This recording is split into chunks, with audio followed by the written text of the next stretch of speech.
kubaki nyumbani miaka yote, siku zote, sio habari ya Kiislamu hiyo. Kabisa nawaambia. Wako watu husema kwamba mke akae nyumbani, afungiwe nyumbani. Mke atakiwa akae nyumbani bwana. Mke sio kutoka. Nani kwambia ndio Uislamu umesema hivyo? Kwa hadithi gani? Kwa aya gani?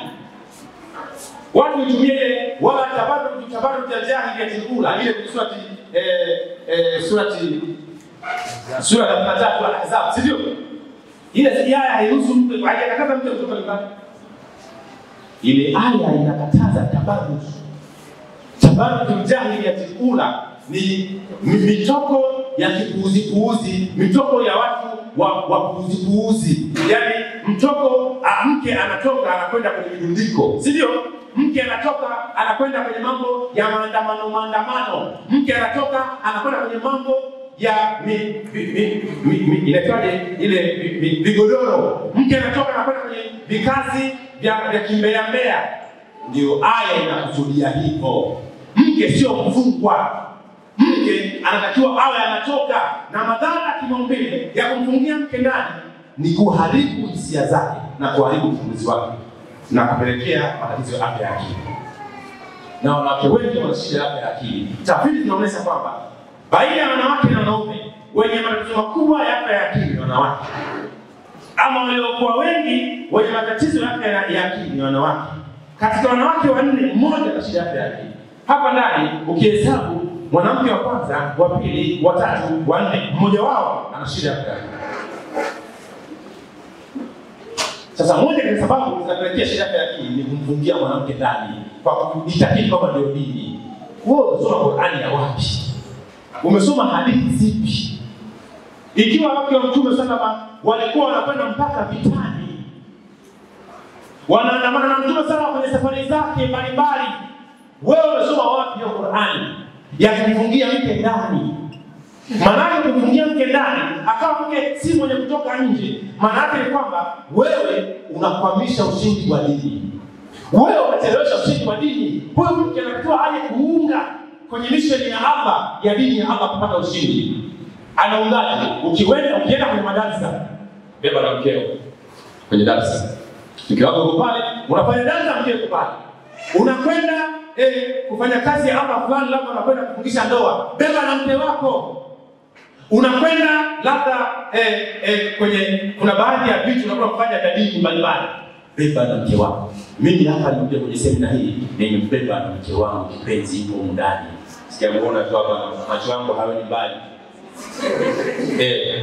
Nikimuona hapa mapema kabisa nitapata faraja ya moyo.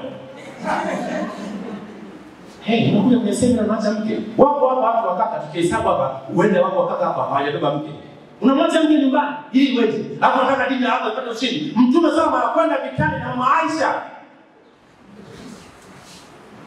Kama wewe ndio mtaalamu sana wa dini, si ndio? Kama mke atoke nyumbani, mke anabidi akae nyumbani. Wake atakiwa akae nyumbani. Wake asifanye kazi. Aisema wake wafanye kazi mke ndani sema. Na ikasema ni aya gani anasema wanawake wafanye kazi? Mambo yote tutabainisha hapa.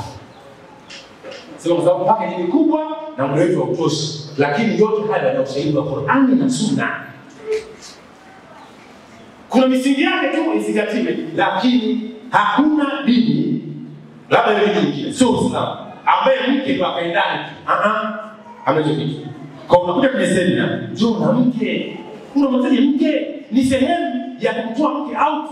Na kumtoa mke out ni sehemu ya kumfikia mke kwenye asili zake, na hiyo ni katika Sunna. Mtume sallallahu alikuwa anatoa wake zake out. Mama zetu walikuwa wanatolewa out na Mtume sallallahu, zipo hadithi na nimeziweka hapa.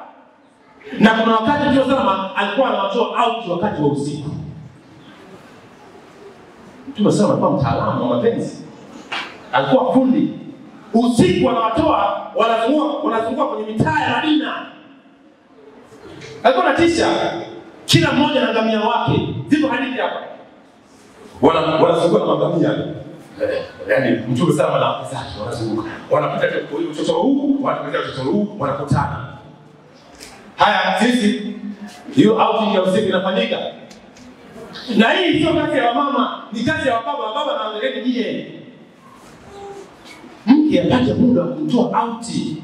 Mpeleke kwenye maeneo mbalimbali huko. Ni Sunna. Mpeleke sehemu yenye chakula kizuri, mweke pale. Nunua chakula, gharamia. Mwanaume ndio anatoa pesa kwa ajili ya mke wake na watoto wake na familia yake. Ndio mwanaume. Habari ya kuwa mbagili kwenye familia ni upuuzi wa hali ya juu. Na uzembe wa hali ya juu. Unafanya bagili kwa mke na kwa watoto na kwa familia, kwa baba kwa mama. Toa, kwa unataka kutoa. Na sadaka bora inaanzia nyumbani. Mpeleke mke kwa mfano hapa Morogoro sisi maeneo mbalimbali. Nenda pale pale kwenye sisi. Ndio baby wako hapa hizo na kati na with confidence. Sio unaona hii kutembea na mke wako.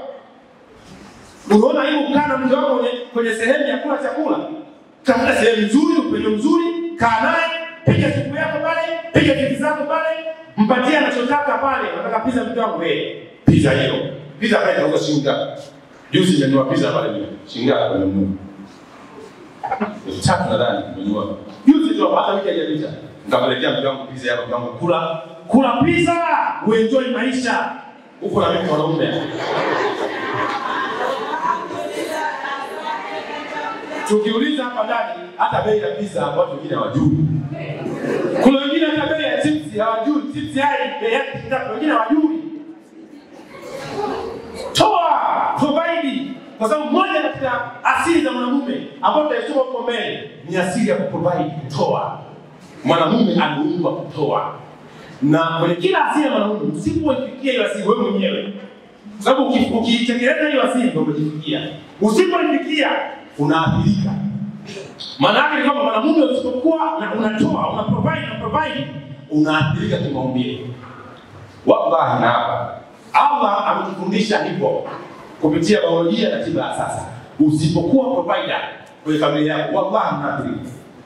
Mmoja katika athari zake, unaanza nishati yako ya wanaume na kupungua.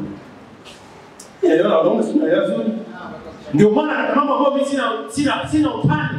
Mtu ambaye anamjua mke wangu akuulize, wallahi katika mambo ambayo sina utani kuprovide. Naweza nikawa na 500 mko nikatoa yote kwa mke wangu kwa kila kitu. Wallahi billah.